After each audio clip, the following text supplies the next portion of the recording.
Welcome back to HVNN. My name is Roger Connor, and I'm here with the Wappinger Town Supervisor, Lori Jiava. Lori, in the second part of the interview, we want to focus in on what some of the priorities are for the town in 2016.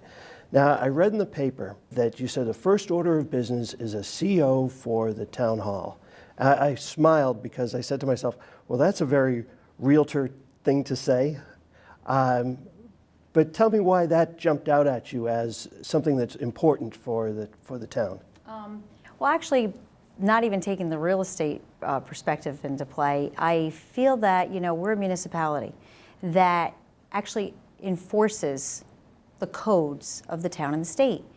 So with that being said, how can we not have a certificate of occupancy on the building where we call our home base and is, a shelter for the American Red Cross, as well as a shelter for the Wappinger Junior High students across the street in an emergency, and we don't have a certificate of occupancy.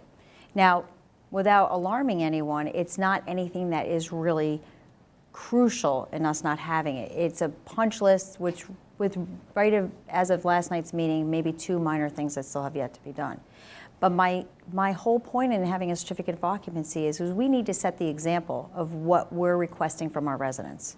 And if we say to our residents, well, you're going to be fined or you don't have such and such in place in accordance with the ordinance or the policy, then I think that we need to have that set as an example.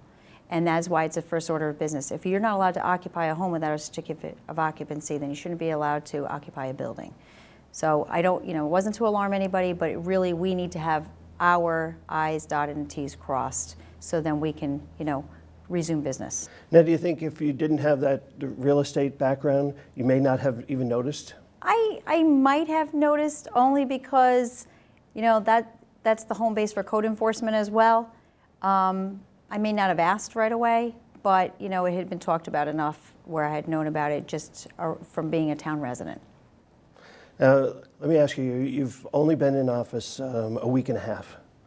How did you hit the ground running on your first day? I was sworn in on, the 4th of January, because that was right when they did the reorganization meeting. I was put up on the dais. Presiding over meetings was one of my specialties at the school board. I continue to, to have Bill Beal continue presiding since he started the meeting. I feel that that's what you should do for consistency.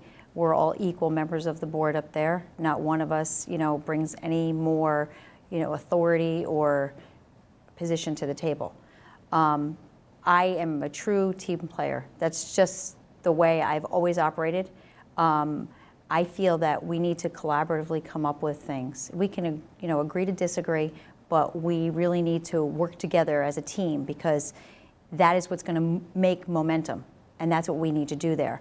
I came to the office the next day. It was a little different. I mean, it was bare and stuff, but I didn't have time for that. I literally have to start now looking at the heart of the town hall and its operations. I see a lack of organization in its structure.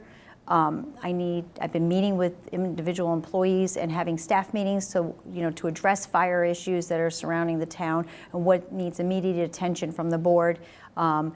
I believe in updating board members like we had done at the school board, because there was 9 of us and now there's 5 of us.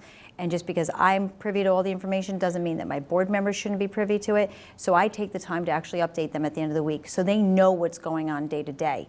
And that actually helps lessen deliberation or raise questions that would be, privy to in a meeting and discussion.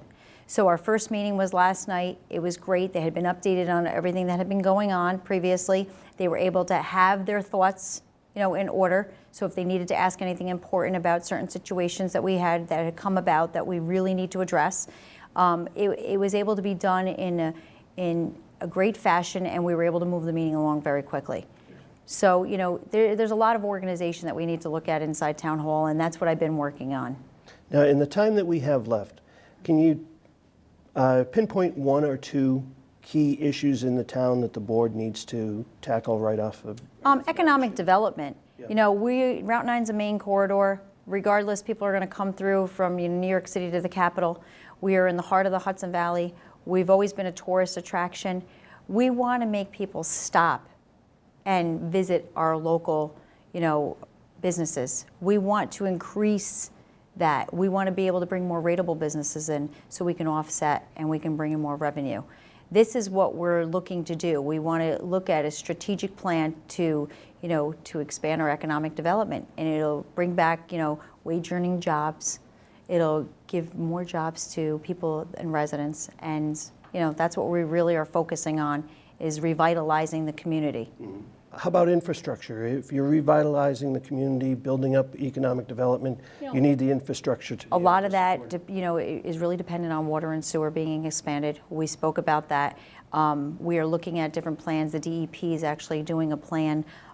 It's not going to be ready till 2022, but we are currently looking at other options of tap, into other water, so we can try to expand that, and then that will help us revitalize our economy. Well, we are out of time. I want to thank you for giving us a few minutes to meet Lori Jiava. And I want to thank you for inviting me in, and I hope that we can catch up again in a few months and see how it's going. I'll take you up on that. Thank you. And thank you for tuning in to HVNN. Let's keep the conversation going. There's a comment section right at the bottom of this post.